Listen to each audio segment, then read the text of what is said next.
Bharatiya Janata party अपनी चुनावी तैयारी में एक कदम आगे निकल गई है जी। छत्तीसगढ़ की 11 सीटें और पूरे देश के 195 सीटों पे भाजपा ने अपने उम्मीदवार। छत्तीसगढ़ की जो राजनीतिक सिनारियाँ रही है, चाहे राज्य निर्माण के पहले और राज्य निर्माण के बाद, कांग्रेस कभी बुरी स्थिति में यहाँ नहीं रही। यशवंत विधानसभा में भी बेहतर प्रदर्शन रहा। बृजमोहन अग्रवाल के खिलाफ कौन लड़ेगा? अब ये सबसे बड़ा सवाल कांग्रेस के भीतर भी है जी, और लोग मजे ले रहे हैं कि कौन आएगा बलि का बकरा होने सही होने। जी, ये भाव है। रामदास साहू के नाम की फिर चर्चा है जी। चर्चा इसलिए भी यशवंत की पार्टी एक संदेश देना चाहते हैं कि हम अपने सारे बड़े नेताओं को मैदान में चुनाव लड़ा करके वातावरण बना रहे हैं। जी, राजन साहू के नाम पे थोड़े से स्माइल कर रहे हैं यार। हाँ यार, ये नाम तो हो सकता है, डिजर्व करता है, ये चर्चा है। जी, विजय बघेल बेहद सक्रिय रहे यशवंत जी, सबके सुख दुख में सहभागी रहे जी। अगर राजेंद्र साहू आए तो मुकाबला अच्छा देखने जबरदस्त हो सकता है, अच्छा टक्कर देखने को मिलेगा। पूर्व मुख्यमंत्री भूपेश बघेल के नाम की चर्चा अभी भी बने हुए हैं अभी भी बने हुए हैं जी। और संभवतः मैं जहाँ तक समझ रहा हूँ भूपेश बघेल राजनांदगांव चुनाव लड़ने जा रहे हैं। नमस्कार, जय जोहार, जय छत्तीसगढ़। लोकसभा चुनाव को लेकर बीजेपी की सूची जारी हो चुकी है। 195 प्रत्याशियों की सूची जारी हुई है। अब सवाल ये है कि कांग्रेस की पहली सूची कब आने वाली है? उस पहली सूची में कितने लोगों के नाम हो सकते हैं? क्या छत्तीसगढ़ के 11 की 11 सीटों के नाम 11 सीटों के प्रत्याशियों के नाम होंगे या फिर कुछ होल्ड किए जाएंगे? क्योंकि कांग्रेस की लिस्ट में काफ़ी देरी होती है, बात सबको पता है। वैसे कहा जाता है कि मृत्यु और कांग्रेस का बी फॉर्म कब आ जाए पता नहीं, कोई ठिकाना नहीं है जाता है। तो ये चीज़ें चल रही। कल हालांकि स्क्रीनिंग कमेटी की बैठक हुई। स्क्रीनिंग कमेटी की बैठक में काफ़ी कुछ तय हुए हैं, कुछ सीटों पे सिंगल नाम तय हुए हैं। अब सिंगल नामों की चर्चा कल लगभग आपने किधर उधर से देखी होगी, अखबारों में पढ़ा होगा। हम उन पर चर्चा करेंगे। आलोक तिवारी जी से बात करेंगे कि आखिर वही नाम क्यों, स्क्रीनिंग कमेटी की बैठक में जिन नामों पर चर्चा हुई है वो नाम क्यों है, तो उस पर हम आज बात करेंगे। आलोक जी, बीजेपी ने सरप्राइज कर दिया, क्या कांग्रेस भी सरप्राइज करने वाली है? यशवंत, भारतीय जनता पार्टी का प्लेइंग 11 सामने आने के बाद जी भारतीय जनता पार्टी अपनी चुनावी तैयारी में एक कदम आगे निकल गई है जी। छत्तीसगढ़ की 11 सीटें और पूरे देश के 195 सीटों पे भाजपा ने अपने उम्मीदवार घोषित कर दिए हैं। सबसे बड़ी चीज़ ये है यशवंत कि भारतीय जनता पार्टी की जो सोच है वो मनोवैज्ञानिक प्रेशर और कांग्रेस पे या विपक्षी दलों पे बिल्डअप करने की थी। वो 400 को पार का नारा दे करके माहौल बना दिए, 195 लोगों की सूची जारी करके जी। यहाँ प्रत्याशी के नाम या प्रत्याशी का चेहरा बड़ा गौण है यशवंत। बीजेपी में यहाँ भारतीय जनता पार्टी में बहुत ही गौण है। प्रत्याशी महत्वपूर्ण नहीं माने जा रहे हैं। नरेंद्र मोदी का चेहरा, एक बड़ा ब्रांड नरेंद्र मोदी जी उनके पास है, उनके दम पे ये पार्टी के नेता भी लगातार बोल रहे हैं मोदी का चेहरा महत्वपूर्ण है जी। क्योंकि फैसला इस देश को ये करना है कि नरेंद्र मोदी चाहिए या फिर किसी और पे निर्णय जी करना है जी। तो नरेंद्र मोदी एक बड़ा ब्रांड है। दूसरा, देश में पूरी भाजपा प्रभु राम की शरण में है जी। राम जी करेंगे बेड़ा पार, ये वाली स्थिति में भारतीय जनता पार्टी है और लगातार वो इस दिशा में काम भी कर रहे हैं। हिंदुत्व तो एक बड़ा मसला है जी। अब अपने छत्तीसगढ़ की बात करें तो छत्तीसगढ़ में प्लेइंग 11 भारतीय जनता पार्टी ने दिया है। उतर गए, मैदान में आ गए हैं और लोग ने अपना काम भी शुरू कर दिया है। छत्तीसगढ़ कांग्रेस के सामने सबसे बड़ी चुनौती ये है यशवंत कि हाल ही में जो चुनाव हुआ 2023 का, उसमें सरकार कांग्रेस ने खोई है। तो नीचे के कार्यकर्ताओं में निराशा है, नेता मन से टूटे हुए हैं और कांग्रेस के कैडर को भरोसा दिलाने के लिए कांग्रेस ऐसा क्या करे, ऐसे कौन से प्रत्याशी को मैदान में उतारे जो कम से कम प्रभावशाली उपस्थिति उत्साह दर्ज करा सके। क्योंकि फाइनेंशियल पोजीशन भी कांग्रेस की इस समय ऐसी नहीं है कि बहुत कोई ताम झाम के साथ पार्टी मैदान में आए। एक दावेदार बता रहे थे कि पार्टी ने ये कह दिया कि अगर चुनाव लड़ना है तो पैसा खुद के पास अगर कुछ है, खुद की पूंजी पार्टी फंड से ज्यादा उम्मीद मत रखना। एक दावेदार से मेरी बात हुई, वो बता रहे पार्टी फंड के अलावा जो चुनावी चंदा जो सहयोग के तौर पे दल को मिलता है, कांग्रेस के पीछे कोई लगाएगा भी ऐसी स्थिति मेरे को तो नजर नहीं आती है। तो इसलिए प्रत्याशी खुद अगर आर्थिक रूप से सक्षम होगा तो बेहतर प्रदर्शन कर सके मैदान में करेगा जी।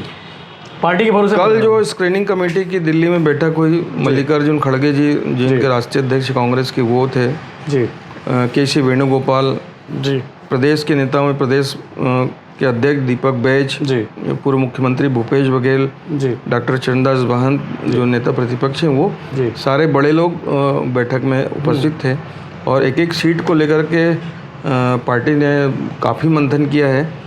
बीजेपी के तो प्रत्याशी आ ही चुके हैं। जी, अब प्रत्याशियों के दो एनालिसिस भी होंगे। स्थिति बड़ी थी यशवंत जी, एक तो सामाजिक समीकरण को विशेष रूप से साधने की तैयारी में कांग्रेस है। अब कांग्रेस के पास ये है कि जो समाज के लोग उपेक्षित महसूस कर रहे हैं उन लोगों को हम कैसे अपने साथ लाएं।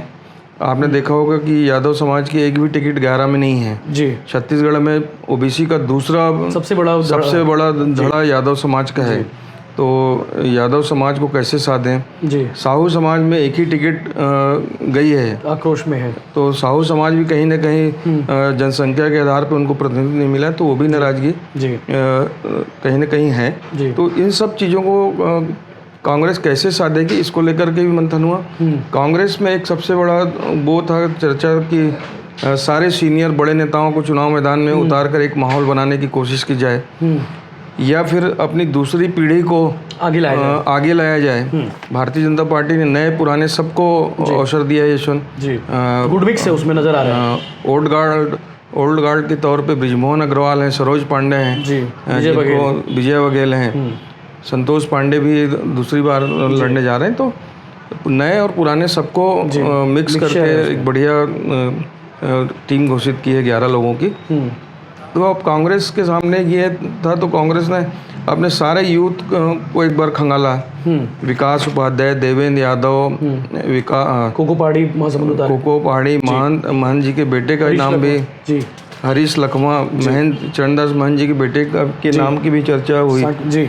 कुल मिलाकर ये तय हुआ कि जीत एक बड़ा आधार होगा और अगर कांग्रेस के दिग्गज मैदान में उतरेंगे तो बेहतर वातावरण पार्टी का बन पाएगा। छत्तीसगढ़ की जो राजनीतिक सिनारियाँ रही, चाहे राज्य निर्माण के पहले और राज्य निर्माण के बाद, कांग्रेस कभी बुरी स्थिति में यहाँ नहीं रही यशवंत। विधानसभा में भी बेहतर प्रदर्शन रहा। हार जीत का अंतर भले कम ज़्यादा होता रहे लेकिन कांग्रेस का आधार छत्तीसगढ़ में रहा है जी। तो छत्तीसगढ़ में जो है ये तय हुआ है कि कुछ सीनियर्स जो दिल्ली की राजनीति करना चाहते हैं उनको भी अवसर दिया जाए जी। और सामाजिक समीकरण को बहुत ध्यान में रख करके इसमें कुछ पैनल बने होंगे। एक पैनल तैयार किया गया है। मेरा ख्याल है आज रात तक कुछ स्थिति स्पष्ट हो जाएगी, तो बहुत जल्दी कांग्रेस भी अपने उम्मीदवार घोषित कर देगी। रायगढ़ सीट पे शुरुआत रायगढ़ से करते हैं। चर्चा इसलिए शुरू करते हैं, मुख्यमंत्री जी का है, ओपी चौधरी जी का प्रभाव क्षेत्र है जी। तो यहाँ पर ये सुरक्षित सीट है यशवंत जी। बीजेपी ने राधेश्याम राठिया जी को उतारा। राधेश्याम राठिया बहुत सामान्य से कार्य करते हैं। ये विधानसभा की टिकट चाह रहे थे धर्मजयगढ़ से संभवतः जी, लेकिन उनको टिकट नहीं मिली थी, लेकिन इनको लोकसभा टिकट में अवसर दिया। जनपद अध्यक्ष रहे हैं वहाँ और बहुत किसान मोर्चा के पदाधिकारी रहे जी। तो इनके मुकाबले वहाँ धर्मजयगढ़ से जो विधायक हैं कांग्रेस के लालजीत सिंह राठिया जी, इनके नाम पे सहमति लगभग बनती दिख रही है। लेकिन रायगढ़ में राज परिवार का भी अपना हाथ वहाँ प्रभाव रहा है। तो मेनका सिंह एक बड़ी दावेदार के तौर पे वहाँ शामिल की गई हैं। जयमाला सिंह ये भी राज परिवार से हैं। जिंदल की फैक्ट्री में बड़े कॉन्ट्रैक्टर के तौर पे कांग्रेस की राजनीति करते हैं। सुरेंद्र सिरदार, तो इनका भी नाम है। यहाँ अमरजीत सिंह भगत के नाम की भी चर्चा हुई है। सुरक्षित सीट है और से लगा हुआ मामला है। तो अमरजीत भगत के भी नाम की चर्चा यहाँ पर है जी। बगल में एक सीट है सरगुजा, बगल की सीट ही है सरगुजा, दोनों है ना। चिंतामणि महाराज वहाँ से बीजेपी के प्रत्याशी ये कांग्रेस में थे। 2023 को मतभेद हुआ तो ये अलग हो गए, तो मोहन जी उठा के चले गए जी। तो भाजपा ने इनको अवसर दिया है जी, चिंतामणि महाराज को। उनके मुकाबले कौन वहाँ सशक्त होगा जिसको लेकर के बहुत मंथन हुआ। टी.एस. सिंहदेव की सहमति भी प्रत्याशी के नाम पे जरूरी होगी। जी। तो दो नाम प्रमुखता से यहाँ पर चर्चा में आए। अमरजीत भगत का नाम सरगुजा से भी है जी। 4 बार के विधायक रहे सीतापुर से जी। अभी इस बार उनको हार का सामना करना पड़ा था जी। तो अमरजीत भगत आर्थिक रूप से संसाधित व्यक्ति हैं जी। प्रेम सिंह टेकाम शिक्षा मंत्री रहे, विधानसभा में टिकट नहीं मिली, वो भी एक बड़े दावेदार हैं। लेकिन यहाँ एक तीसरे नाम की बड़ी चर्चा है जो राहुल टीम का हिस्सा मानी जाती हैं। ये तुलेश्वर सिंह जो पूर्व मंत्री थे, वन मंत्री रहे तुलेश्वर सिंह जी, उनकी बेटी हैं शशि सिंह जी।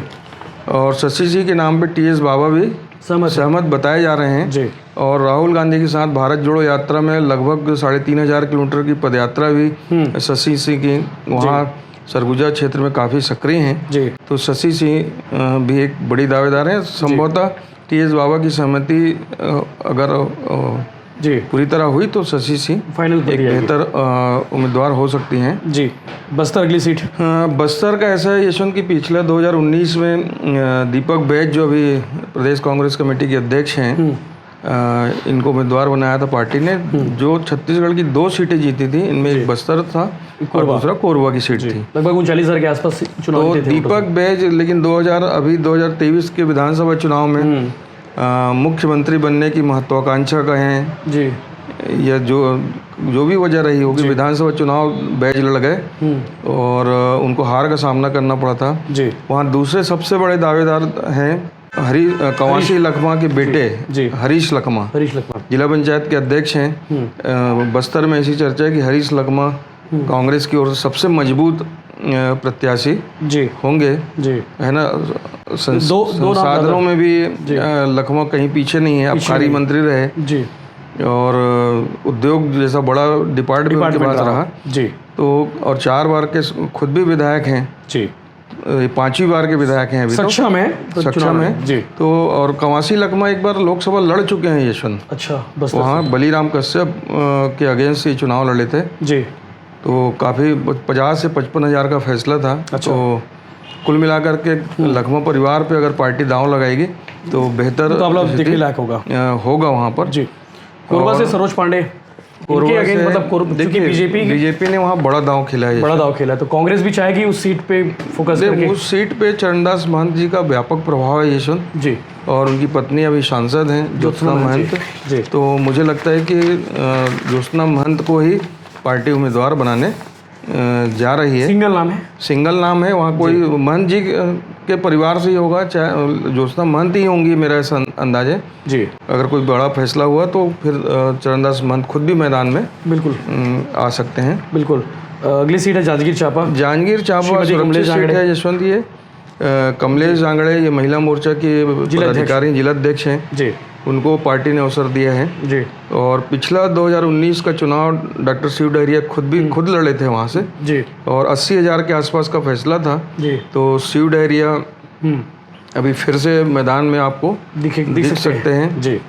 हालांकि शिव डहरिया का अपनी पत्नी शकुन डहरिया के लिए टिकट चाह रहे हैं वहाँ जी, ऐसी चर्चा है जी। लेकिन पार्टी शिव डहरिया को लड़ाने के पक्ष में नजर बता रही है जी, है ना। महासमुंद अगली सीट है, रूप कुमार चौधरी पूर्व विधायक हैं सरायपाली से रूप कुमारी चौधरी, उनको पार्टी ने जी अवसर दिया। घरिया समाज से हैं जी, जो ओपी चौधरी जी का जो समाज है उस समाज से ये। कुछ लोग ये भी कह रहे थे कि महासमुंद से बीजेपी ने साहू को उतारा है, रूप कुमार चौधरी साहू समाज से आती है, तो स्पष्ट नहीं है। नहीं, अघरिया समाज से बीजेपी की ओर से जारी जो लिस्ट लिखा है ये अघरिया समाज से हैं जी।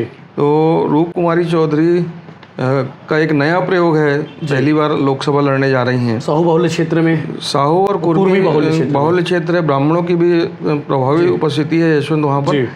और सबसे बड़ी चीज़ महासमुंद विद्याचरण जी श्यामाचरण जी के प्रभाव क्षेत्र में रहा है। 7 बार विद्याचरण जी वहाँ से सांसद रहे और श्यामाचरण जी भी सांसद रहे वहाँ से जी। तो राजिम उनकी परंपरागत सीट रही है जी, है ना जी। तो शुक्ल परिवार से भी उम्मीदवार हो सकते हैं। तो अमतेश शुक्ला के जो बड़े लड़के हैं भवानी, वो टिकट भी चाह रहे हैं वहाँ से जी। पर वहाँ पार्टी धनेन्द्र साहू के पक्ष में जी बताई जा रही है। पूर्व कृषि मंत्री और पूर्व विधायक अभनपुर से विधायक रहे, लोकसभा भी ये लड़े हैं चंद्रशेखर साहू के अगेंस्ट में जी। तो धनेन्द्र साहू एक जाना पहचाना नाम है वहाँ पर जी। तो धनेन्द्र साहू के नाम पर पार्टी सहमत बताई जा रही है जी। पर वहाँ पिछले 2-3 दिन से राजेश तिवारी के नाम की भी चर्चा है यशवंत, जो मुख्यमंत्री भूपेश बघेल के राजनीतिक सलाहकार रहे, उनके नाम की भी वहाँ चर्चा कुछ दिन है। पहले यानी कि एक हफ्ता पहले तक यहाँ ताम्रध्वज साहू के नाम की भी चर्चा होती थी। ताम्रध्वज हम महासमुंद एक्चुअल में साहू बाहुल इलाका होने की वजह से जी ताम्रध्वज साहू को भी बड़ा फेस बना करके पार्टी उतारना चाह रही थी जी। लेकिन ताम्रध्वज साहू दुर्ग में ज़्यादा रुचि रख रहे हैं यशवंत, ये स्थिति है। बिलासपुर अगली सीट आती है। तुखन साहू, यहाँ से साहू समाज से भाजपा ने टिकट दिया तो तुखन साहू को। कांग्रेस से कौन हो सकते हैं? बिलासपुर कांग्रेस पहले रेणु जोगी का प्रयोग की, करुणा शुक्ला जी जैसे बड़े प्रत्याशी को भी मैदान में उतारा जी। लेकिन भारतीय जनता कांग्रेस के पक्ष में 90 से सीट नहीं है यशवंत जी। और कांग्रेस में जो नाम अभी चल रहे हैं जी। उनमें राजेंद्र शुक्ल जी का नाम है जी। प्रदीप शर्मा, ये भी सीएम साहब के राजनीतिक सलाहकार रहे जी। और एक पार्षद हैं वहाँ कांग्रेस के बड़े सक्रिय नेता हैं विष्णु यादव, उनके नाम की भी चर्चा है जी। शैलेश पांडे के नाम की भी चर्चा है जी। एक चीज़ और है, हालांकि टीएस सिंहदेव बार बार मना कर रहे हैं कि वो अभी चुनाव लड़ने के इच्छुक नहीं है, पर पार्टी के शीर्ष नेताओं के बीच इस बात की भी चर्चा है कि समान सीट पर टीएस सिंहदेव को भी उतारा जा सकता है। तो बिलासपुर एक सीट टीएस सिंहदेव के नाम की भी चर्चा है, लेकिन टीएस बाबा ने खुद से कोई रुचि नहीं दिखाई है। अगली सीट है रायपुर। बृजमोहन अग्रवाल के खिलाफ कौन लड़ेगा? अब सबसे बड़ा सवाल कांग्रेस के भीतर भी है जी, और लोग मजे ले रहे हैं कि कौन आएगा बलि का बकरा होने सही होने जी, ये भाव है, मीम्स भी चल रहे हैं जी। तो बृजमोहन अग्रवाल जी के सामने प्रत्याशी चयन कांग्रेस के लिए सबसे बड़ी चुनौती होने वाला है जी। और जो नाम अभी हैं उनमें विकास उपाध्याय जी दमखम के साथ लड़ सकते हैं, दमखम के साथ लड़ सकते हैं, उनके पास यूथ की टीम भी है जी और संसाधन भी इनके पीछे लग सकता है। तो विकास उपाध्याय एक बड़े प्रत्याशी के तौर पे वहाँ देखे जा रहे हैं जी। दूसरा कांग्रेस के जो शीर्ष हैं का ये मानना है कि बृजमोहन अग्रवाल से भले मुकाबला हो ना हो, लेकिन उनकी कद काठी का तो प्रत्याशी होना चाहिए जी। तो रविंद्र चौबे एक नाम पार्टी के आला नेताओं ने ढूंढ के निकाला है जी कि रविंद्र चौबे 7-8 बार के विधायक रहे, मंत्री रहे, नेता प्रतिपक्ष रहे, तो रविंद्र चौबे कद्दावर नेता है कांग्रेस के। तो रविंद्र चौबे एक प्रयोग के तौर पे कम से कम नाम में तो भारी वजन हो कि बृजमोहन अग्रवाल के खिलाफ लड़ रहे हैं, संसाधन से और वो भी है। हाँ, तो रविंद्र चौबे जी के नाम की चर्चा उस सीट पर है जी। कांकेर अगली सीट है, भोजराज नाग सीट है, जहाँ पे बीजेपी कांग्रेस के लिए एक अच्छी सीट हो सकती है यशवंत, संभावना है। पिछला 2019 का चुनाव भी कांग्रेस ने वहाँ बहुत अच्छे से लड़ा था और फैसला भी कोई 8 से 9 हज़ार के बीच का रहा जी, ज़्यादा नहीं था। बीरेश ठाकुर वहाँ कांग्रेस से उम्मीदवार थे और मोहन मंडावी को उन्होंने के साथ लड़े, मोहन मंडावी जीत गए थे। भाजपा ने वहाँ इस बार नए प्रत्याशी को अवसर दिया है, भोजराज नाग जी, ये संघ पृष्ठभूमि से हैं जी। भोजराज नाग बैगा है, बैगा बोलते हैं जी। तो भोजराज नाग का एक नया प्रयोग हुआ है जी। कांग्रेस वहाँ बीरेश ठाकुर के नाम की फिर चर्चा है जी। बीरेश ठाकुर अगर चुनाव लड़ेंगे यशवंत, लगातार सक्रिय रहे हैं जी और अच्छे प्रत्याशी हैं, तो मुकाबला दिखेगा। पूर्व मंत्री अभी मौजूदा डोंडी लोहारा से विधायक अनिला भेड़िया के नाम की चर्चा भी है जी। अगर सभी बड़े नेताओं को चुनाव लड़ाना है, ये फैसला हो जाए, तो अनिला भेड़िया और पीसीसी के पहले जो चेयरमैन रहे मोहन मरकाम, कोंडागांव से विधायक रहे, मंत्री रहे जी भूपेश सरकार में, तो मोहन मरकाम के नाम की भी चर्चा चल रही है, सहमति हो सकती है जी। नरेश ठाकुर एक नाम है, लेकिन मेरे को लगता है कि बीरेश ठाकुर पर फिर से मुहर लग सकती है, मुहर लग सकती है वहाँ पर। सबसे चर्चित सीट है दुर्ग, जहाँ हम बैठे हैं। विजय बघेल जी के मुकाबला किससे हो सकता है यहाँ पे? देखिए विजय बघेल, क्योंकि यहाँ पे फार्मूला और समीकरण दोनों चीज़ें बदलती जा रही है यहाँ कुल मिलाकर ये यशवंत की विजय बघेल भाजपा के प्रत्याशी हैं जी, और कांग्रेस से जो भी होगा वो भूपेश बघेल का चेहरा लेके चुनाव लड़ेगा जी। तो पर्दे के पीछे से फिर चाचा भतीजे के बीच यहाँ पर जी मुकाबला दिखेगा जी। पूर्व गृह मंत्री ताम्रध्वज साहू जी फिर से लड़ने के इच्छुक हैं, हालांकि दुर्ग ग्रामीण विधानसभा में उनको हार का सामना सामना करना पड़ा था 15,000 के आसपास 2023 में जी। लेकिन हार के बाद भी बाजी जीतने की कला जी पहले कर दिखा चुके हैं ताम्रध्वज साहू। बेमेतरा विधानसभा से चुनाव हारने के बाद जी 2014 मोदी लहर थी जब, प्रचंड मोदी लहर में जी सरोज पांडे को यहाँ पटकनी देकर एकमात्र सांसद थे छत्तीसगढ़ के जी ताम्रध्वज साहू। तो हार के जीतने की कला ताम्रध्वज साहू अच्छे से जानते हैं। जी तो अभी ताम्रध्वज साहू के नाम की फिर चर्चा है। जी चर्चा इसलिए भी यशवंत की पार्टी एक संदेश देना चाहते हैं कि हम अपने सारे बड़े नेताओं को मैदान में उतार रहे हैं। चुनाव लड़ा करके वातावरण बना रहे हैं। जी लेकिन यहाँ पर अगर जन चर्चा में अगर जाएं जी तो राजेंद्र साहू के नाम की सर्वाधिक चर्चा है यशवंत। लोगों की जुबान पे है। जिला सहकारी बैंक के अध्यक्ष रहे हैं, भूपेश बघेल के बेहद करीबी सलाहकारों में माने जाते हैं। और राजेंद्र साहू जब मेयर का चुनाव लड़े थे यशवंत, मैं आपको कहानी थोड़ा सा ले जाना चाहता हूँ। ये स्वाभिमान मंच से मेयर का इलेक्शन जब जनता से सीधे चुनाव होता था जी तो दुर्ग नगर निगम का चुनाव इन्होंने लड़ा और बेहद कम मार्जिन से 700 या 800 वोट से ऐसा कुछ फैसला हुआ था। जी डॉक्टर शिव तमेर वो चुनाव जीत गए थे। लाइट गोल हो गई, मतलब गिनती में गड़बड़ी का आरोप लगा।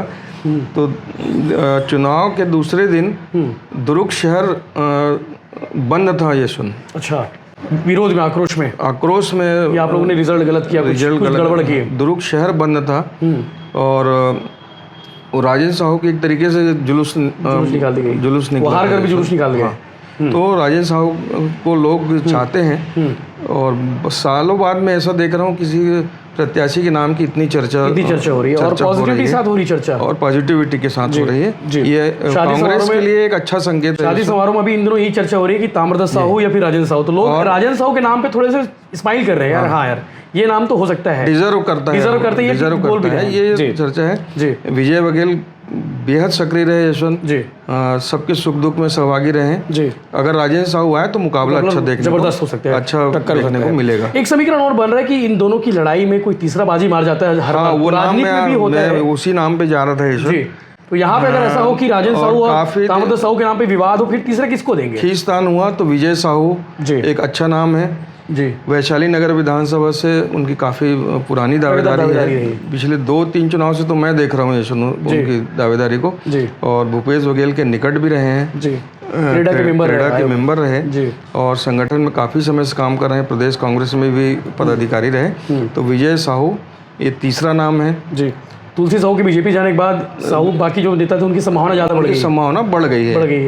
एक ये है जी, राजेंद्र साहू, ताम्रध्वज साहू, विजय साहू, ये दुर्ग से 3 नाम प्रमुख हैं जी। लेकिन राहुल गांधी की टीम से अगर कोई फैसला होता है तो देवेंद्र यादव भी एक मजबूत दावेदार हैं, अभी भी बने हुए हैं और देवेंद्र यादव कतई कमजोर नहीं है यशवंत जी। प्रेम प्रकाश पांडे जैसे बड़े धाकड़ नेता को 2-2 बार विधानसभा में चित करना जी, और राहुल गांधी की टीम में शामिल होना जी।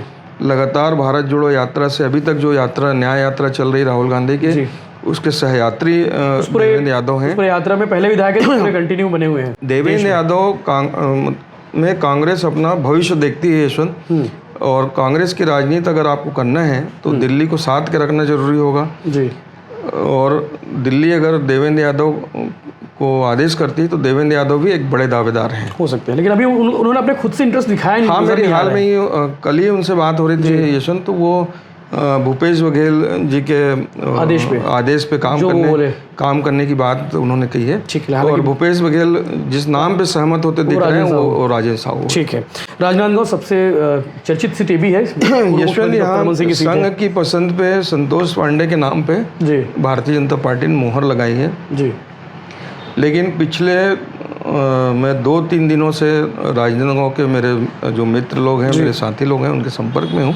बीजेपी वाले, कांग्रेस वाले? कांग्रेस बीजेपी दोनों में, हमारे तो सबकी तरफ है यशवंत, उसमें कहीं दिक्कत नहीं है। संतोष पांडे को लेकर के कोई उत्साहजनक स्थिति राजनांदगांव में बीजेपी के भीतर नहीं है यशवंत।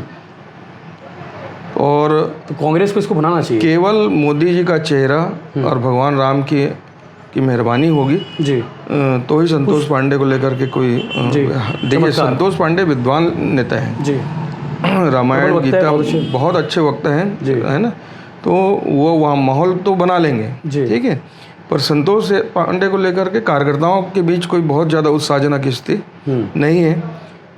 राष्ट्रीय मुद्दों पे लोकसभा का चुनाव होता है जी, तो नेशनल इश्यूज पे संतोष पांडे बड़े बातें रख पाएंगे। बेहतर स्थिति में पहुंच जाए। जी, वहाँ जो कांग्रेस में अभी जो बड़े नाम की चर्चा है यशवंत, जी, वो है पूर्व मुख्यमंत्री भूपेश बघेल के नाम की चर्चा। जी, अभी भी बने हुए हैं। अभी भी बने हुए हैं जी। और संभवतः मैं जहाँ तक समझ रहा हूँ भूपेश बघेल राजनांदगांव चुनाव लड़ने जा रहे हैं। लड़ने जा रहे हैं, मतलब फाइनल लड़ने जा रहे हैं। जी। कोई बहुत बड़ा कोई फैसला हुआ या तो हुआ नहीं जाने की स्थिति हुई तो वहाँ छन्नी साहू हैं जी, पूर्व विधायक दलेश्वर साहू हैं जो अभी विधायक हैं, डूंगरगांव से, कुलवीर छाबड़ा हैं, हेमा देशमुख हैं, बहुत सारे नाम हैं। पर मेरी जानकारी में भूपेश बघेल राजनांदगांव चुनाव लड़ने जा रहे हैं। लॉक कर दिया है, लॉक कर दिया जाए। ठीक है, चलिए आजकल में फाइनल हो जाएगा तो भी पता चल जाएगा। वैसे आलोक जी जो बोलते हैं वो सच हो ही जाता है। तो मुझे लगता है कि जिन नामों पर हमने चर्चा की, जिन नामों पर गहरी मंथन की, वो नाम लगभग आपको कांग्रेस की सूची में देखने को मिल सकते हैं। बाकी अपडेट्स आपको लगातार मिलते रहेंगे, चैनल के साथ बने रहिए। आपको हमारी बातचीत कैसे लगी आप हमें कमेंट करके जरूर बताइए। और आपके इलाके में कांग्रेस से, यानी कि आपके लोकसभा इलाके में कांग्रेस से कौन हो सकते हैं प्रत्याशी, वो नाम आप कमेंट करके जरूर बताएं। जय हिंद, जय जोहार, जय छत्तीसगढ़।